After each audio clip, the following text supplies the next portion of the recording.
teoria especial da relatividade lida com o conceito de espaço e o conceito de tempo. A teoria geral da relatividade é uma teoria do espaço, tempo e matéria, e como esses conceitos estão interligados. Mas, afinal de contas, o que é exatamente tempo? Aí temos um problema, porque tempo é um conceito que é praticamente indefinível em palavras. É um conceito fundamental, assim como o conceito de espaço, na medida em que nós não podemos definir esses conceitos a partir de outros conceitos mais fundamentais ou primitivos. Tempo é um conceito adquirido pela vivência. Essa dificuldade de definir o tempo já fora entendido por Santo Agostinho ainda no século IV depois de Cristo.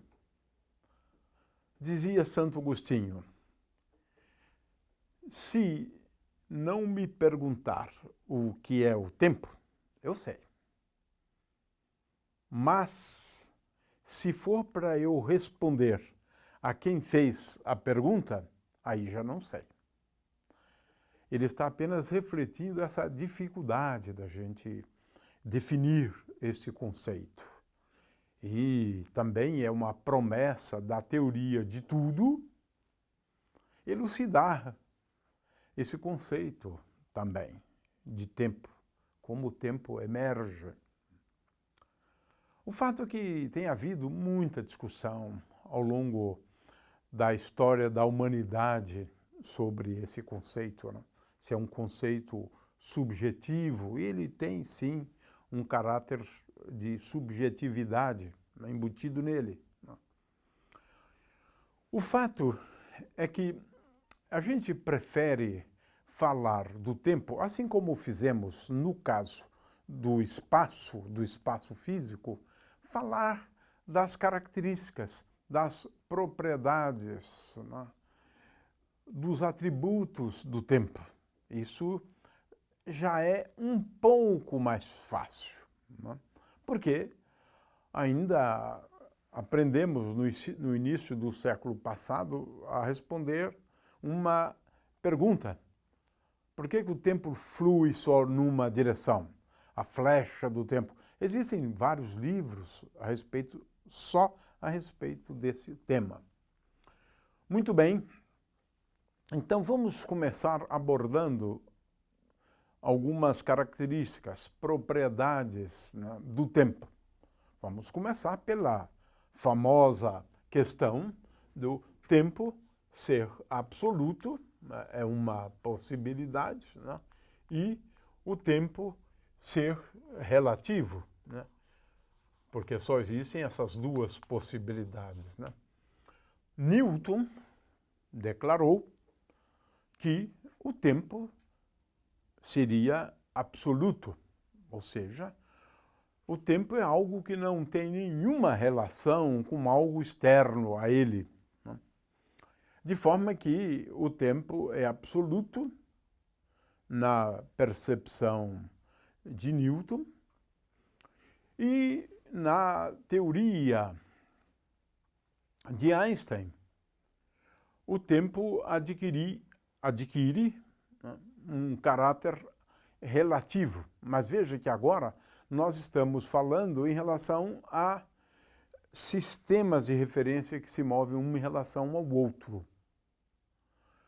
O fato é que também podemos falar na questão do tempo como sendo um conceito absoluto e independente da matéria. Bom, agora nós temos hoje certeza absoluta de que não faz sentido falar em tempo sem a existência de matéria. Em primeiro lugar, porque nós não teríamos como medir o tempo. Porque para medir o tempo nós precisamos ter fenômenos periódicos, Jacob. E depois nós não teríamos como distinguir entre passado e presente. Não teríamos como ver o tempo passar numa direção, por exemplo, né? Porque depois aprendemos que para isso você precisa de matéria.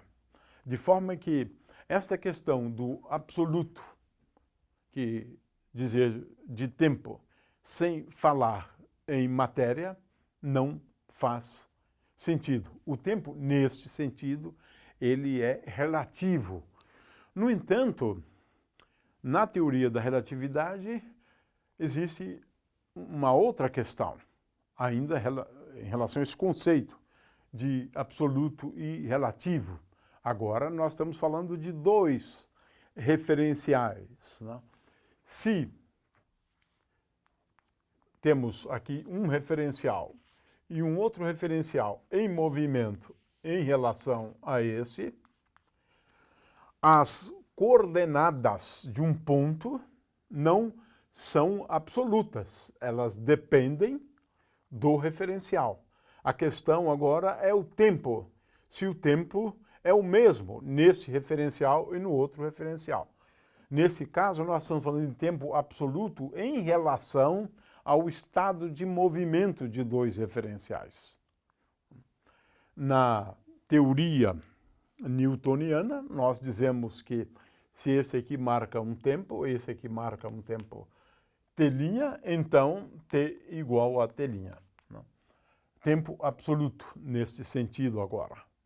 E na teoria de Einstein, de novo, o tempo é relativo, como nós veremos.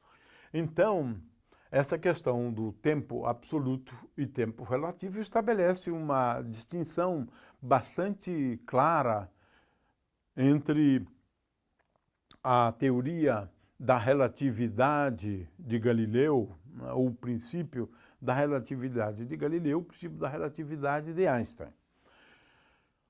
Uma outra questão, né, é se o tempo exibe essa propriedade conhecida como a homogeneidade do tempo, se o tempo é homogêneo, né? Nós acreditamos que sim. O tempo é homogêneo. Agora, o que significa isto? Existem duas formas de estabelecer, né, ou de definir essa propriedade do tempo.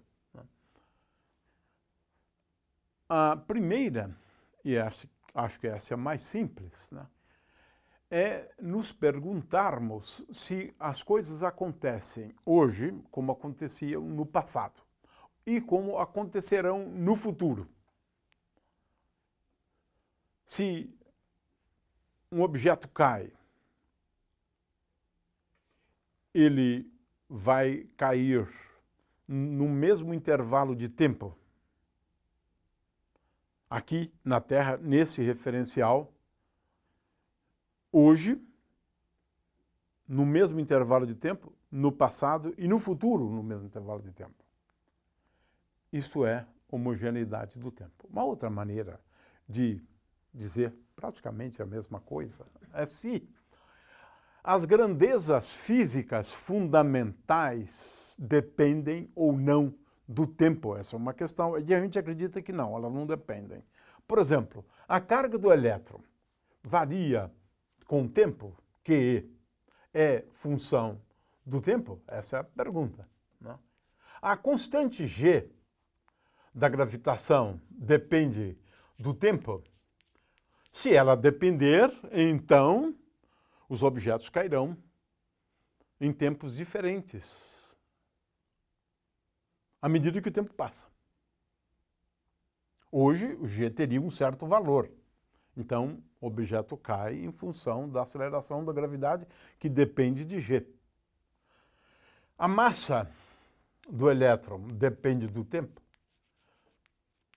A gente acredita que não. Essas são perguntas, mas a gente acredita que não. Ela é constante ao longo do tempo. Isso assegura, então, a homogeneidade do tempo. Homogeneidade do tempo significa isso. Portanto, todos os fenômenos que nós observamos hoje, eles basicamente você vai poder repetir no futuro as mesmas experiências e tudo vai acontecer do mesmo jeito. Uma consequência da homogeneidade do tempo, e essa é muito importante, é a conservação da energia. De fato, se pode demonstrar que dE dt, a energia se conserva se valer a homogeneidade do tempo. Isso é uma coisa importantíssima na realidade. Ou seja, a conservação da energia, que é um princípio importantíssimo, né, na ciência de uma maneira geral, a energia só se conserva se valer essa propriedade do tempo, da homogeneidade do tempo. Uma outra questão intrigante, né, é se o tempo é finito ou infinito. Bom, nós não temos uma resposta. Agora, o que a gente sabe é que não faz sentido no nosso mundo, no universo, falar em tempo infinito, porque o universo tem um tempo de existência, 10 elevado a 13 anos. Né? Então, o tempo é finito para nós, os seres humanos, para nós que existimos nesse universo, se é que existem outros, né? Mas não importa. O que importa é o que acontece nesse universo. O tempo, então, é finito. Nós, tudo, existimos há 10 a 13 anos. E antes disso, bom, não faz sentido falar em antes disso. A meu ver, não faz sentido. É claro que, à medida, né, é que o tempo vai passando, o tempo de vida do universo também vai aumentando. Mas, de qualquer maneira, podemos falar em tempo só de um intervalo de 10 a 13 anos, que é o tempo de existência do universo.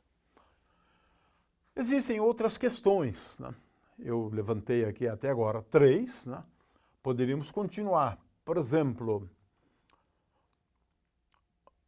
por que o tempo tem uma flecha?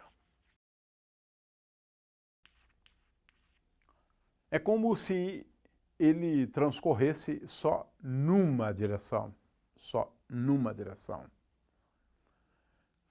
Nunca é possível você ver o filme da vida de trás para frente. As pessoas nascem, crescem, amadurecem e morrem, mas sempre numa direção. Nunca você tem alguém que volta no tempo. A partir de uma certa idade, agora vai numa outra direção, até chegar ao bebê. Existem muitos filmes, claro, elaborando um pouco essa ideia, mas existe uma flecha do tempo. As coisas na vida não evoluem de tal maneira que seja válido você inverter o filme. Ora, hoje se entende que a flecha do tempo, porque isso é importante para você poder distinguir entre o passado e o presente. Por exemplo, dizem que alguns animais não conseguem elaborar essa ideia de passar do tempo, mas nós, sim. De qualquer maneira, a teoria vigente para explicar isto tem a ver com entropia. A entropia é uma grandeza física que só tem uma direção também, só aumenta, só aumenta. Portanto, nós acreditamos que a flecha do tempo é uma consequência do crescimento da entropia. Portanto, como a entropia é uma grandeza termodinâmica bem caracterizada para um número muito grande de constituintes para sistemas macroscópicos, então aparentemente não faria sentido em passar o tempo sem a matéria. De novo, nós estamos estabelecendo uma relação entre agora, né, a flecha do tempo e a matéria.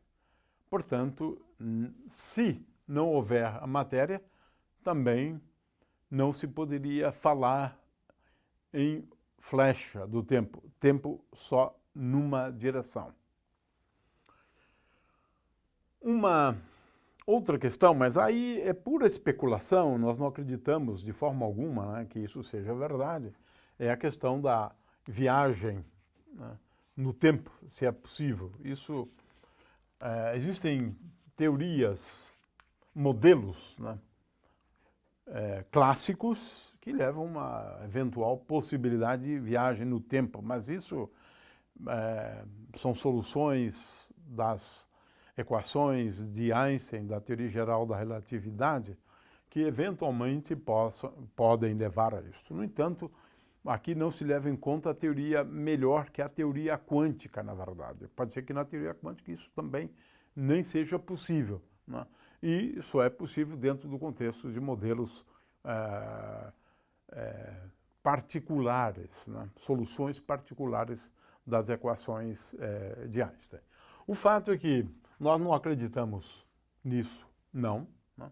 Mas temos aqui, então, algumas propriedades que caracterizam o tempo muito bem. O que é mais importante que a gente entender, né, é que o tempo é uma grandeza que pode ser medida. Isso é fundamental, né? Como é que nós medimos? Comparando tempos de duração, é sempre assim. Agora, para comparar, você precisa de uma unidade de tempo. E a unidade de tempo, dentro do contexto do Sistema Internacional de Medidas, é o segundo, né? É o segundo. O que é importante que se entenda, por outro lado, né, é que os aparelhos que nós utilizamos para medir o tempo, eles são conhecidos genericamente por relógios, né? Um dos primeiros e mais bem-sucedidos era o relógio a pêndulo, né? Isso já de há muitos anos atrás, alguns séculos atrás, né?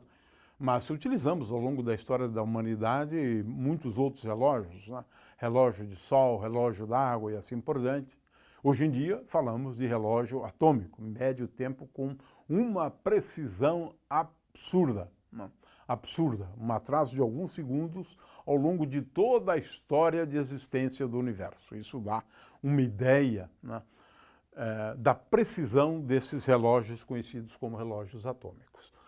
O fato é que a unidade, né, que a gente faz o uso é o segundo. E a gente começou a definir o segundo a partir do conceito de dia sideral, né? Ou seja, que nós temos um dia tem 24 horas, né? Uma hora tem 60 minutos e um minuto tem 60 segundos, né?